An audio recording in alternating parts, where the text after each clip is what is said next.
I was only 12 years old then. This story is about my grandfather, whom we will call Arcelo. Grandfather was a very simple man, and he was just our neighbor. He had no other occupation except making subid, a wooden shrimp-shaped object used to catch squid.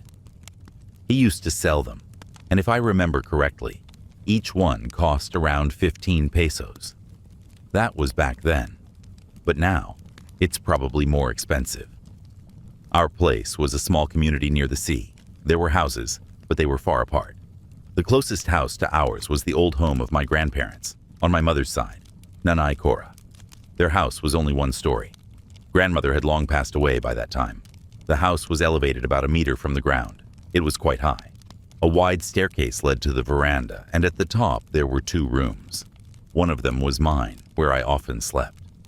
The kitchen and bathroom were also upstairs, built on top of stacked stones from the sea. Our house was right in front, large but only 1 story. It was square and made of cement.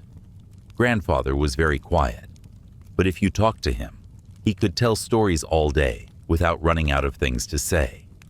He also had a comedic side, which is why I liked him so much. It was like we were just friends. Grandfather Arcelo was really cool. Among all his grandchildren, I was the only one who was always with him. The others were far away. Nanay Cora was the youngest sibling and the one entrusted with the house. I had a brother, but he was a runaway. That was Kuya Ben. He was reckless and got into what they call grass. You know what that means. He even went to jail, but was eventually released. Yet he still didn't change. At that time, he was no longer coming home. What puzzled me about grandfather was that every night he would stay under the house as if he was talking to someone.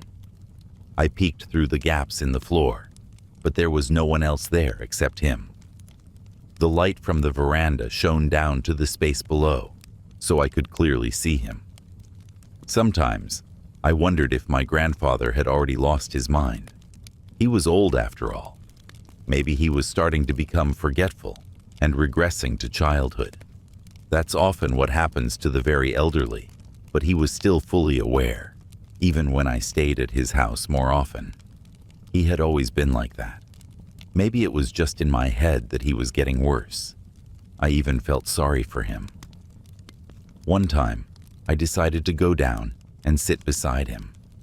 That's when I noticed that his eyes were closed. "Hey, Grandpa, what are you doing?" He was startled when he heard me. Then he turned the question back on me, asking what I was doing there. My worry disappeared. I felt like a fool, holding back my laughter. I told him I was just curious why he was always downstairs. I asked again what he was doing there. He simply said he was reflecting.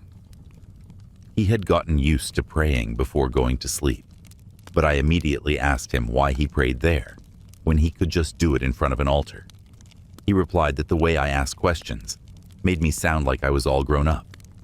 Then he just flicked my forehead and told me to go back upstairs and sleep. He said he would follow soon after. I didn't say anything else. I just climbed back up to the house. The next morning, I asked my mother about it. After all, she was the one who had been with Grandpa long before I was born. I wanted to know what he was really doing under the house. According to my mother, Grandfather had always been that way, even when they were children. She didn't know why either. But when my grandmother was still alive, she once told her that Grandfather Arcelo had alagang lamang lupa, supernatural creatures from the underground as companions. My mother never believed it, nor did her siblings. They had even spied on him once while he was under the house, but they never saw anything. Only Grandfather. Could it be that Grandpa has a mental illness? I asked, frowning. Nanay Cora immediately dismissed the idea, telling me not to think that way. If Grandfather ever found out, I'd be in big trouble. She even tried to scare me, saying he might stuff me into a sack, just like what Uncle had once said. Because of that, Uncle supposedly ended up being smoked inside a sack.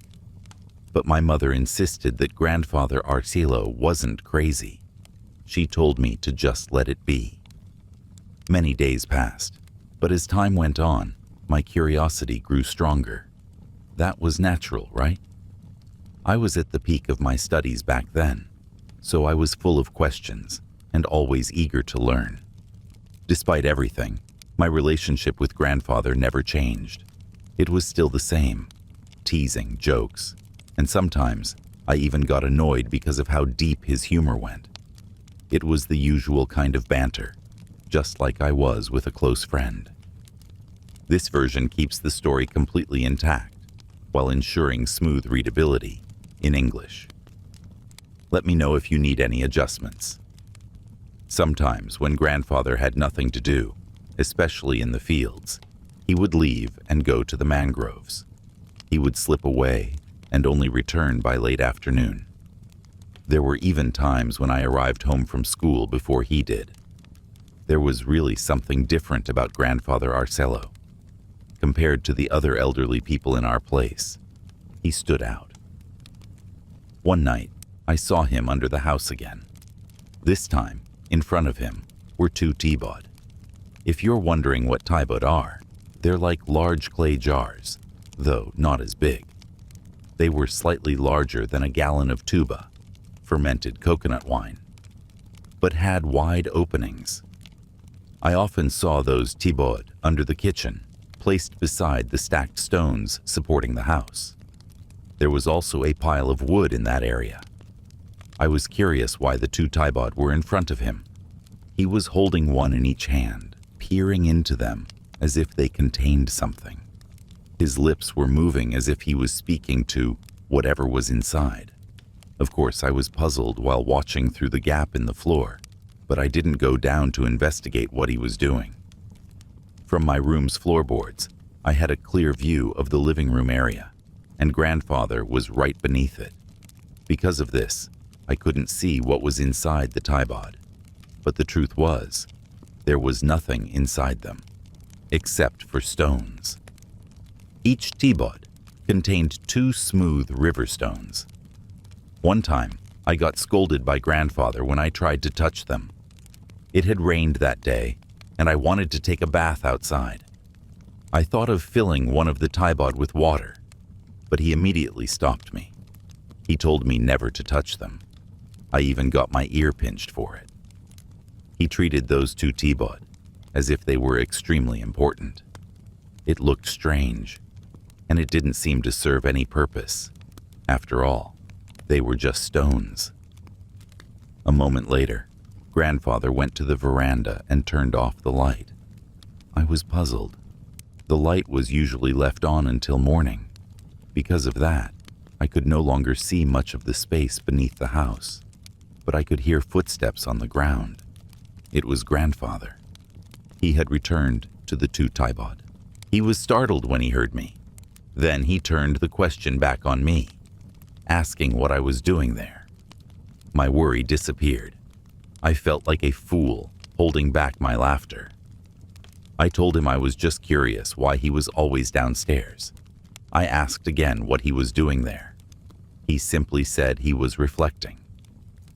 He had gotten used to praying before going to sleep, but I immediately asked him why he prayed there, when he could just do it in front of an altar. He replied that the way I asked questions made me sound like I was all grown up. Then he just flicked my forehead and told me to go back upstairs and sleep. He said he would follow soon after. I didn't say anything else. I just climbed back up to the house. The next morning, I asked my mother about it. After all, she was the one who had been with Grandpa long before I was born. I wanted to know what he was really doing under the house. According to my mother, Grandfather had always been that way, even when they were children. She didn't know why either. But when my grandmother was still alive, she once told her that Grandfather Arcelo had alagang lamang lupa, supernatural creatures from the underground as companions. My mother never believed it, nor did her siblings. They had even spied on him once while he was under the house, but they never saw anything. Only Grandfather. Could it be that Grandpa has a mental illness?" I asked, frowning. Nane Cora immediately dismissed the idea, telling me not to think that way. If grandfather ever found out, I'd be in big trouble. She even tried to scare me, saying he might stuff me into a sack, just like what Uncle had once said. Because of that, Uncle supposedly ended up being smoked inside a sack. But my mother insisted that grandfather Arcelo wasn't crazy. She told me to just let it be. Many days passed, but as time went on, my curiosity grew stronger. That was natural, right? I was at the peak of my studies back then, so I was full of questions and always eager to learn. Despite everything, my relationship with grandfather never changed. It was still the same, teasing, jokes, and sometimes I even got annoyed because of how deep his humor went. It was the usual kind of banter, just like I was with a close friend. This version keeps the story completely intact, while ensuring smooth readability in English. Let me know if you need any adjustments. Sometimes, when grandfather had nothing to do, especially in the fields, he would leave and go to the mangroves. He would slip away and only return by late afternoon. There were even times when I arrived home from school before he did. There was really something different about grandfather Arcelo. Compared to the other elderly people in our place, he stood out. One night, I saw him under the house again. This time, in front of him, were two tibod. If you're wondering what tibod are, they're like large clay jars, though not as big. They were slightly larger than a gallon of tuba, fermented coconut wine, but had wide openings. I often saw those tibod under the kitchen, placed beside the stacked stones supporting the house. There was also a pile of wood in that area. I was curious why the two tibod were in front of him. He was holding one in each hand, peering into them as if they contained something.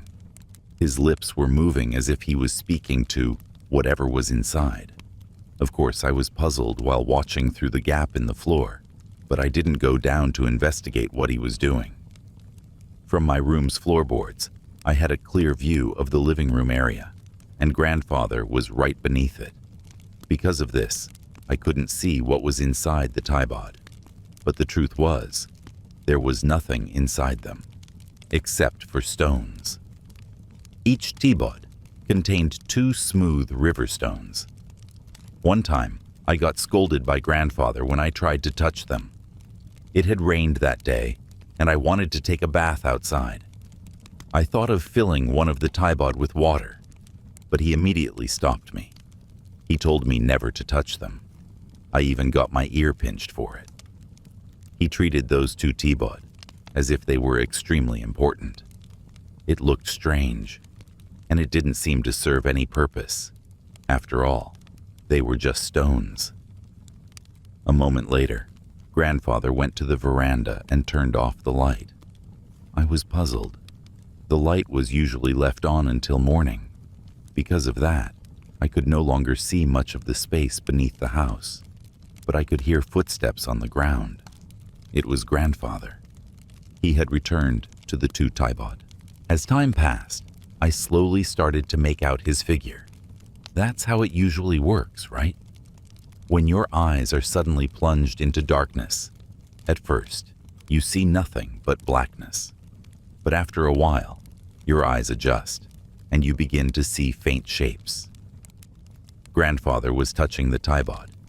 I could only see his silhouette, but the 2 tibod, if I wasn't imagining it, seemed to have something coming out of them. Were those monitor lizards? A chill ran down my spine. It wasn't clear, but I wasn't blind. I knew I had seen something. Then grandfather walked out from under the house. I wasn't mistaken. Those things looked like monitor lizards. But as I kept watching, I noticed something strange. They were hopping. They followed grandfather Arcelo like little puppies. And as they stepped into the light coming from our house, I finally saw them clearly. To anyone listening to this now, those were not monitor lizards, and they were definitely not animals. They looked like rabbits. 4 of them, all bright red, like mangy dogs with raw, reddish skin. Patches of fur were barely visible on their bodies, making them even more unsettling to look at. Despite my fear, I couldn't stop watching Grandfather. He moved his hands as if he were playing with them. Then, he walked away. But the creatures remained. They stayed on the left side of Grandfather's house, which was directly behind our home. Then Grandfather went inside. Grandfather entered our house. When he came out, he was carrying a machete and some vegetables. These were the rotten vegetables stored in the kitchen of their house. Grandfather Arcelo chopped them up, and those creatures, like stray dogs sneaking bites, quickly snatched up the bits of scattered vegetables. I even saw a piece of squash among them. After finishing the chopping, Grandfather left the food on the ground. I saw the creatures eat. They devoured the vegetables as if they were starving. Once they had finished eating, Grandfather simply whistled. With just that whistle, I saw them obediently follow him. Grandfather Arcelo headed toward the mangroves. I stood up and moved. I peered out the window, but they had disappeared into the darkness. At that moment, I no longer had the courage to find out what Grandfather was doing. I was scared. I just went to sleep. The next morning, I immediately went to our house. I arrived just as my father was returning from the open sea. Let's just call him Greg. Oh, I almost forgot to mention. Fishing was our livelihood, but it wasn't small scale. We had payao. 4 of them, in fact. For those wondering, payao are man-made fish shelters. They were out in the deep sea, and during harvest time, a large boat would come. That type of boat was called kubkob. Maybe my father noticed that I seemed uneasy, so he asked if I had a problem. I told him there was none. I was just looking for my mother. Oh, your mother went out. Don't you have school? It's already noon. Oh wait, it's Saturday today. I wasn't sure if my father had any idea about what I saw last night. Since my mother, Cora, wasn't around, I decided to tell him instead. I was shocked by what I had witnessed. He set down the paddle he was holding and sat on the side of our house. At first, I thought he was just as startled as I was by what I had said. But then he smiled. Just leave your grandfather be, he said. Those are Sigben, son. Did they scare you? I was stunned. So, those creatures were Sigben. I admitted that I was scared, at least a little. I had always thought Sigben were just folk tales, but they were real, and Grandfather had them as pets. I had heard of Sigben from legends, but I never truly believed in them. It was often just a part of folklore in the provinces. What shocked me the most was that they actually existed. Some say that Sigben are creatures kept by Aswang. That's why I immediately asked my father, "Is Grandfather an Aswang?" My father just laughed. No, your grandfather isn't an Aswang, he said. It's true that Aswang sometimes keep Sigbinan as pets, but ordinary people can also raise them. Grandfather's pets had been around long before he was born. He inherited them from his ancestors. According to my father, Grandfather used to have many Sigben. They multiplied just like ordinary animals. But of course, it was inevitable. Some would die, either from natural causes or because of humans who hunted them down. There were more than 20 Sigben under Grandpa's care, according to Father. During the day, they were invisible. They could take the form of different objects, stones, mushrooms, coconut husks, and sometimes they even mimicked animals, especially cats. It all depended on what their master commanded. You really don't know who your grandfather is, do you? Father said. But so you won't remain ignorant. Let me tell you, our family comes from a line of Albalaris, son. And your grandfather is exceptionally skilled. Believe me, he is extraordinary. When have we ever sought help from another Albalario? Never, right? Except for him. Remember when you had a fever? It was your grandfather who healed you, wasn't it? Father continued. He never made himself famous because of those creatures he keeps. They follow him wherever he goes, which is why he stays at home most of the time. That day, Father told me so much more about Grandpa, who he was, and what he was capable of. My grandfather was well known among other albularios. He wasn't famous among ordinary residents, but among fellow healers, he was highly regarded. According to Father, whenever other albularios encountered a problem they couldn't solve, they sought out my grandfather for help. As proof, just last week, an old man came to visit Grandpa. I was there, but I had no idea what he was there for. Apparently, he was seeking Grandpa's help. What did he need help with, Father? I asked. Your mother knows, son. She's always the one with your grandfather whenever he has visitors. Father replied. I knew it. Mother knew all of Grandpa's secrets. She was keeping secrets from me. It was obvious because when I first asked her about Grandpa, she couldn't look me straight in the eyes. It was clear she was lying and hiding something. But my father, who would have thought, had a loose tongue. He spilled everything right away, though I think it was only to me. After all, these things are delicate matters. Despite everything, what my father said was true. My mother was also there when two elderly visitors came. One of them I recognized. It was Manglano, a healer whose house was near our school. Now I understood, and beyond that, my understanding of Grandpa had expanded. I felt that things were going to change, given what I had discovered.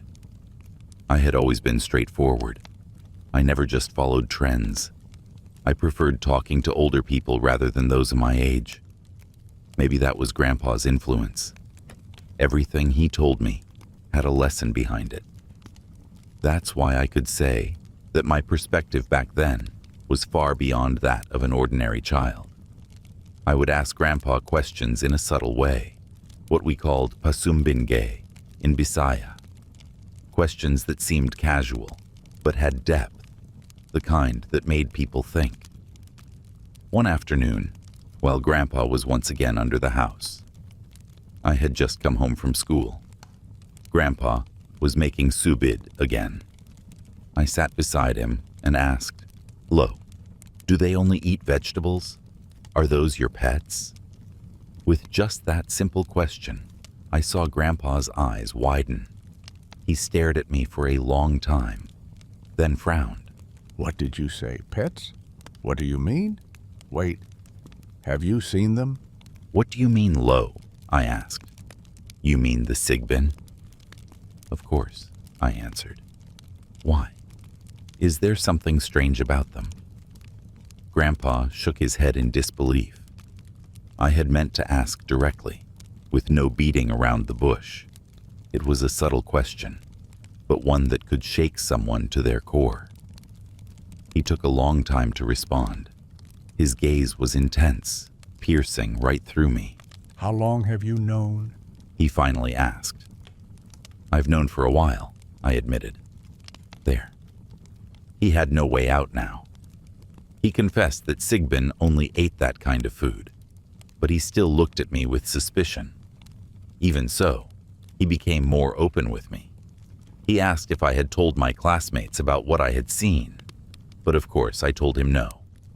I truly hadn't told anyone. My father had been right all along. Our conversation that day was long. Then suddenly, Grandpa Arcillo called for my mother, Cora, who had just arrived. She was puzzled when she saw us, but after a moment, she came closer. Grandpa asked her, How did he find out about everything I have? Mom stared at me, just as confused as Grandpa. It was Dad, I said. He told me the other day. Of course, that was just a joke.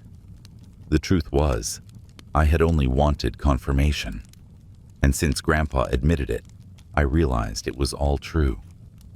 Besides, I really did see your Sigben, I added. Grandpa sighed. You got me there. Don't tell anyone about this, okay? He turned to my mother. Cora, talk to your husband. I've warned you about this before. Don't worry, Tay. Mom said. It's just your grandson who knows, and you know how persistent he is. Just don't make noise about it. Grandpa warned. We don't want to stir things up around here. That was the beginning. The reason Grandpa finally revealed all of his strange and mysterious secrets to me. It turns out that what I thought was Grandpa praying under the house wasn't actually prayer at all. He was talking to the Sigben. I just couldn't see it before. Eventually, he even let me help feed them. And the more I saw of these creatures, the clearer their strange, unsettling appearance became to me. Their faces were like a cross between a rat and a goat. Their eyes were hidden beneath their large ears. Their teeth were small even, and razor sharp. At first glance, they looked like they would bite, but in reality, they were quite gentle. In fact, I could even touch them. Their cries sounded like a cat's, but with a hissing undertone, high-pitched, bone-chilling. According to Grandpa, that was the reason why no stray dogs roamed near our area. The Sigben killed any dogs that came too close. Dogs were too noisy whenever the Sigben were around. Grandpa Arcelo added that the village healers, Albulario, who visited our place, sometimes sought help. They were the ones who fought witches, Mangkukulam, and sometimes even Aswang. They needed Grandpa's Sigben to track down their enemies. Some witches were so skilled at hiding that even ritual divination, tawas, couldn't pinpoint their location. But Grandpa's Sigben, they never failed. With just a single command from Grandpa, the Sigben could locate the culprit, and when the time came, they would go with him. Grandpa himself would be the one to take down the enemy. Whether it was an Aswang or not, it didn't matter. Whenever a healer came looking for help, Grandpa was the one who took care of the problem. I was in complete awe of him. At first, I thought only his Sigbens would be hunting, but it turned out he was coming along too. Driven by burning curiosity, I told Grandpa that if anyone ever asked for help, I would go with him. I was even surprised when he agreed immediately without hesitation. It's up to you, but remember this, my grandchild, he said. Sometimes things don't go well. I don't always succeed. Courage is what I bring with me, but I think you have some of that too. I was at home instead of at Grandpa's house, but I could see the old woman arriving. From the way she looked around, I could tell she was observant. I even overheard her talking to my father. Based on what I heard, I wondered what the old woman was there for this time. Surely she was coming to ask for Grandpa Arcelo's help again. It seemed like a serious problem, a big one. That's when I remembered my agreement with Grandpa. Whenever he went on a mission, I would go with him. And at that moment, I knew it was finally happening. Excitement filled me. I was about to witness firsthand what my grandfather would do. I ran quickly to Grandpa's house, trying to listen in on their conversation. It sounded like a very sensitive matter. They were speaking so softly that I had to be extra careful not to get caught eavesdropping. Grandpa and ailing Lorna were sitting on the veranda. I casually made my way to the side, pretending not to be interested. This looks like a difficult case, Lorna. Grandpa said. When was your child killed? Just last month. She said. He was caught in the crossfire. The problem is, I can't get revenge. That's why I came to you. I hope you can help me, Arcelo. I furrowed my brow at the mention of death. I initially thought this was just a dispute, but I remained calm. Their conversation continued, and I soon learned that ailing Lorna's son had been cursed. He had just been released from prison, and a few days later, he suddenly fell ill. On the same day he got sick, ailing Lorna's child passed away. The old woman added that her son had been falsely accused, which led to his imprisonment. He was allegedly involved in a robbery, and during that robbery, an assault also took place. But according to her, she knew her son well. He was not the kind of person to commit such crimes. In fact, at the time of the incident, her son was at home. She was certain that this was the reason he had been cursed. Perhaps the victim of the assault never found justice, and so whoever was accused became the target of black magic. Sigh. I know your son. Grandpa said. He was kind, and I believe he wouldn't have done that. But I also understand the other side. A person was assaulted. So I think what we need to find is the real culprit, not the one who cast the curse or the one who ordered it. From what I could see, ailing Lorna seemed to agree with my grandfather. After a few moments, she left. All she wanted was for the real wrongdoing to be corrected. That would be enough for her. Grandpa sat deep in thought until I finally spoke. I immediately told him I was coming with him. Of course. He replied. But this will be a mystery to solve, all right? This situation is very complicated. Every side is caught in a trap. Do you understand me, child? He went on. Let's assume that the one who ordered the curse was the actual victim of the assault. That person had a point. The only problem is that the curse hit the wrong person. If we go after them, it wouldn't be fair at all. At first I thought only Lolo's Sigbins would do the hunting, but it turned out he was part of it too. Driven by my burning curiosity, I told Lolo that if anyone ever sought his help, I would go with him. I was even surprised when he agreed immediately, without any hesitation. It's up to you, but let me remind you, grandson. Lolo warned. Sometimes bad things happen. I don't always succeed. Courage is my only weapon here, but I think you have that too. About a month passed before an old woman came to visit. Let's call her ailing Lorna. If I remember correctly, it was vacation time, and Christmas was approaching. I was at home, and not at Lolo's house, but I could see the elderly woman arrive. From what I observed, she had inquisitive eyes. I even overheard her talking to my father. From what I gathered, she had come with another plea for help from Lolo Arcelo.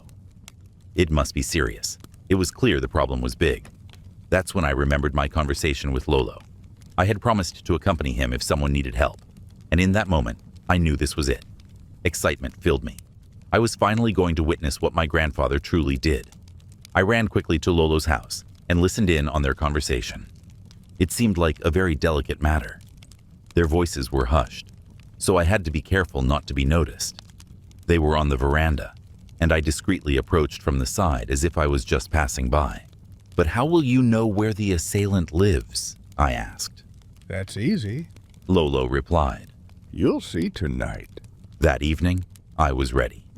I wore long sleeves and brought extra fabric to cover my face, just as Lolo instructed. Like a ninja, he said, Lolo himself was dressed in long garments and wore a woven hat made of palm leaves. We waited under the house, and I anticipated his signal for when we would leave. But he was doing strange things, hissing repeatedly and circling the house. I grew impatient. Wait. It's not yet time for my pets to wake up. Then I realized Lolo was bringing his Sigbins. I had almost forgotten that they were the ones who would track the location.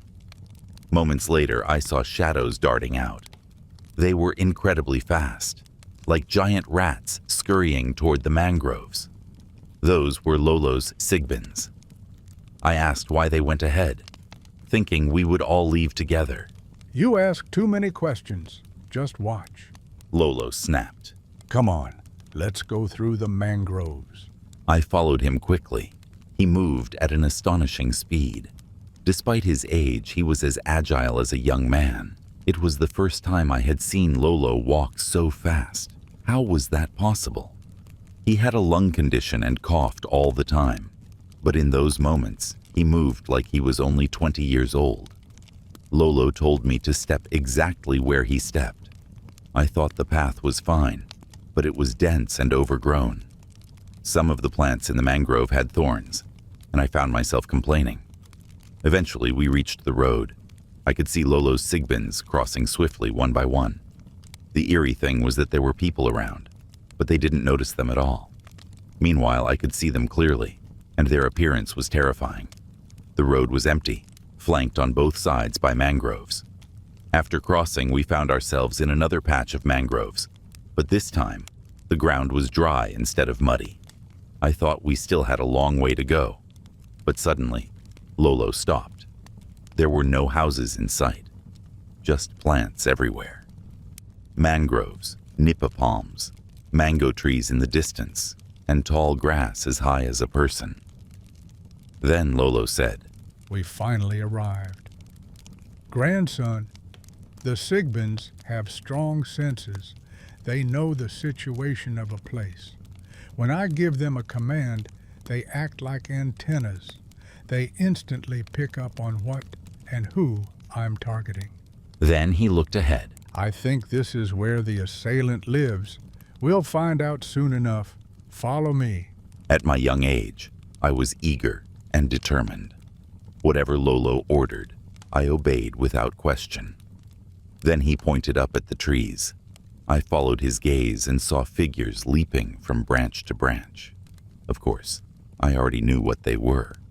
Lolo's Sigbins. I had always thought they moved only on the ground, but they were climbing like monkeys, jumping swiftly from one tree to another. Then, just as quickly as they had appeared, they suddenly vanished. At the same moment, a house emerged before us. Lolo cursed under his breath. I was startled. He rarely did that. There's a strong barrier here. He muttered. I didn't understand what he meant. I saw no barrier at all. Beyond the once dense mangroves was now an open space leading to a large house. A light glowed at the front. My suspicions were correct. Something wasn't right. It was as if the criminal himself was also a sorcerer. What could be his motive, I wondered. Why did he kill Lorna's son? Lolo narrowed his eyes. This sorcerer will be tested tonight. Wait, Lolo. Are you saying the same person who assaulted the victim is also the one who cursed Lorna's son? But isn't he also the thief? Lolo clicked his tongue. Are you deaf, John? Do you want me to repeat myself? I fell silent. I know this because of the barrier here. You didn't notice my Sigbins retreating, did you? I shook my head. I had only seen them disappear. Well, you wouldn't. You still don't understand how spirits work. This is a Hor-Moran, a strong enchantment protecting this place. But my Sigbins will find a way to break through. Just wait. I had so many questions in my mind. I thought I had already seen everything. Apparently, I hadn't. I followed Lolo as we walked calmly toward the house. Once we reached the entrance, Lolo called out. Is anyone home? I just have a question. The door creaked open. 2 men peeked out. One was older, seemingly in his 40s or 50s. The other was younger, but both were well built. The older man spoke first. What do you need? Lolo gave a small nod. I just want to talk. I have some questions. The 2 men exchanged glances. Talk? The older man's tone sharpened. Who are you? The younger one added. Lolo stepped closer. He removed his hat. Juan, have you really forgotten me? Do I really need to show my face for you to recognize me? Can't you feel my presence? Is grandfather an Aswang? My father just laughed. Oh, so it's just you, Arcelo. Good evening. What exactly is your purpose here? Juan sneered. I saw him elbow the young man, who then went inside the house. I noticed the window rattling, as if someone was hurriedly closing it. Do you really not know why I'm here? You should know by now why I go to certain places, right? I think I'm quite well known. Even you probably know why I'm here. Let's be clear, Juan. Why was Lorna's child murdered? Huh? What are you talking about, Arcelo? They had no quarrel with us. We would never do such a thing. Is this why you're here, to accuse us? That's exactly right. My creatures don't lie. So, should I repeat my question? Or are you just waiting for something to happen? Don't do anything that will anger me, Juan. You'll pay dearly for it. Grandpa let out a whistle. Suddenly, his creatures emerged from the darkness. I saw Juan's reaction clearly. At first, he looked arrogant, but then his expression shifted to unease. His son, who had been peeking through a gap, appeared to be panicking. This wasn't a robbery. My son only wanted to visit Lorna's daughter. They agreed to meet. They were friends. But Lorna's daughter didn't come with him because my son, Roman, was drunk at the time, and then he forced himself on her. Luckily, he didn't kill her. He forced her. He raped her and then robbed her. How could the victim not recognize her attacker if he visited her first? Isn't it more likely that his real intent was to assault and rob her? And was Lorna's child meant to be involved? You're twisting the story, Juan. Don't defend your son just to pin the blame on Lorna's child. Doesn't your conscience bother you, Juan? There must have been a trial in court, and when Lorna's child was proven innocent, they ambushed him as soon as he was released. Grandpa believed that was the real truth. There is no smoke without fire, Juan.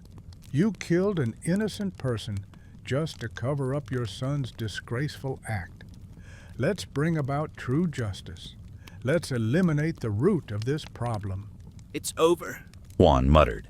Everything is done. The only thing missing is judgment. I stepped back, feeling the tension rising. It was bound to end in bloodshed. Juan lowered his head, while his sons suddenly ran out the back. Grandpa spoke again. 2 forms of justice will be served, for the girl and for Lorna's child. I didn't see Juan fight back. He looked like a drenched, helpless dog. Grandpa whistled again, and his Sigben creatures scattered into the night. Suddenly, they were gone. I saw Juan crying, as if he knew his fate was sealed. Then Grandpa pushed Juan's son toward the creatures. He shoved Juan himself, making him stumble onto the floor. Grandpa stepped on Juan's chest, pointed a finger at his forehead, and uttered words with an eerie finality. I won't kill you, but your life will be miserable, Juan. With that, he slammed his palm onto the floor. Juan's body stiffened. He couldn't move. I wasn't sure why, but his eyes rolled back, making him look like a madman. A few moments later, we left the place. Once we were far enough, I asked Grandpa what would happen to Juan's son. You've heard the word justice, haven't you, my grandchild? Now, do you still want to come with me when I go out? I hesitated. You kill people, Grandpa? I do, but the ones I kill have committed the gravest sins. I couldn't say a word. I just followed him in silence, my mind swarming with questions. When we arrived home, I saw Grandpa's creatures lurking under the house, as if they had been waiting for us. Grandpa told me to go straight upstairs. I obeyed, knowing he was about to speak with his creatures again. I heard him talking, but I didn't focus on it. I couldn't stop thinking about what had happened. Why did Juan end up like that? He was still alive, but he looked insane. He never got up. He just lay there as we walked away. I had glanced back at him before asking Grandpa my question earlier. The next day, 2 old men arrived. At first, I thought it was another problem, but no, it was about what had happened the night before. I was shocked at how they even knew about it. One of them was Manglano. Not long after, Aling Lorna arrived, furious. She cursed and shouted, filled with rage. Her child and Juan's son had once been friends, and yet it turned out Juan's son was the real culprit. Grandpa calmed her down, telling her that she had already gotten her revenge. Whatever she was planning, she should let it go. It was over. I was there the whole time, listening carefully. Some things I understood, but others I didn't. Then I learned that Manglano had been watching Juan for a long time. Even his companion had been keeping an eye on him. Juan had a reputation for being cunning, and they had suspected him of being involved in Lorna's child's death.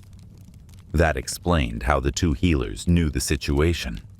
They had their suspicions, but only Grandpa had the means to uncover the truth, with the help of his creatures.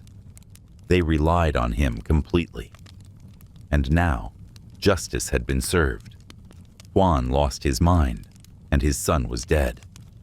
But Manglano had one more warning. This might start a conflict. Juan has a lot of relatives,